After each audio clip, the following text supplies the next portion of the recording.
Hello again. Those of us who live in Britain have in the last year had it brought home to us with great force that democracy has failed us. In 2019, a Conservative government was voted in, with many former Labour voters changing sides dramatically. Less than 18 months later, what have we actually got? A government which has massively increased state interference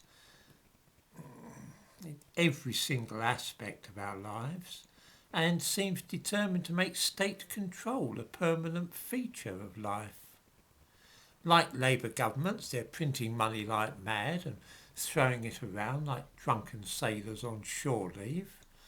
The state has taken over, and instead of letting ordinary people get on with their lives, they're even controlling who you invite to Christmas dinner. Seriously.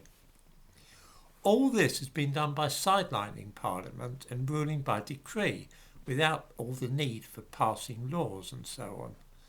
Not that it matters though, because parliamentary debate is all but dead now. Hardly anybody attends a sitting of Parliament, and we have an opposition leader who seems unable to say anything other than agreeing with the Prime Minister's latest illiberal moves to control our lives. For all the tragedy of the loss of lives, the COVID epidemic has been a fantastic opportunity to see the real nature of government revealed. It's like the scene in The Wizard of Oz, the one where the wizard is thundering away with flames and a giant face and looks very impressive. Then Dorothy sees that the whole thing is just a carnival sideshow trick, and the person operating it all is just a nondescript little man hiding behind a curtain. Everything she had seen before that was just theatricals, and now she could see who was really running the show. For those living in Britain and the United States, there is a two-party system. Of course, anybody can run for office in America, just as anybody in Britain can stand for Parliament and try to be an MP. But this is just an illusion. There is not the remotest chance of either Britain or America having a leader who does not belong to one of the two main parties.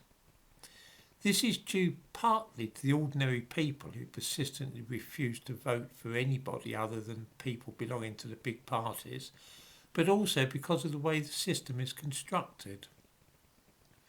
In Britain there have been one or two communists and the occasional fascist MP, but that was all many years ago. The chances of anybody being elected in England who does not stand for the Conservative or Labour parties are vanishingly small. I know about fringe groups like the Patriotic Alternative, but there's not the remotest chance of anybody being elected to Parliament from such an organisation. This might not matter so much if there were anything at all to choose between the two parties who invariably run the country. At the moment, there is no difference at all. Although the current Prime Minister is supposedly a Conservative, he is a socialist in all but name. He loves state control of every detail of people's lives, wants to nationalise everything, and prints money like a maniac, which will inevitably lead in the long run to higher taxes and galloping inflation, the sort of thing some of us remember from the 1970s when we had a Labour government. The alternative? A knight who does little but endorse the Prime Minister's policies and seems to be in complete agreement with him. Whatever way you vote, the present policies will continue for the foreseeable future. One way that things could change, of course, would be with the introduction of proportional representation.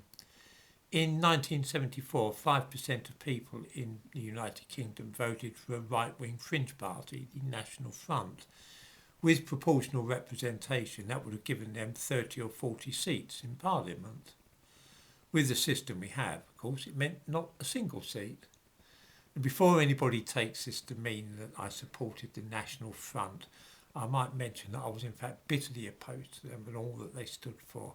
I gave them only as an example of how winning a sizable percentage of the vote under the present system doesn't get you anywhere. Both the Labour Party and the Conservatives are terrified of the idea of proportional representation because it would mean the end of their domination. To end the threat of this happening, they got together and arranged for a referendum on voting in British parliamentary elections. It was going to be a once-in-a-generation thing. The referendum wasn't about PR though. It was instead a system called the alternative vote, which is used in Papua New Guinea. Since nobody in Britain could understand the idea, 2/3 of people voted against it, so any reform to the electoral system was shelved indefinitely. Which leaves us, as I say, with having no possible way of changing anything at all democratically. Whatever you vote at the next general election, what you'll get is more of the same.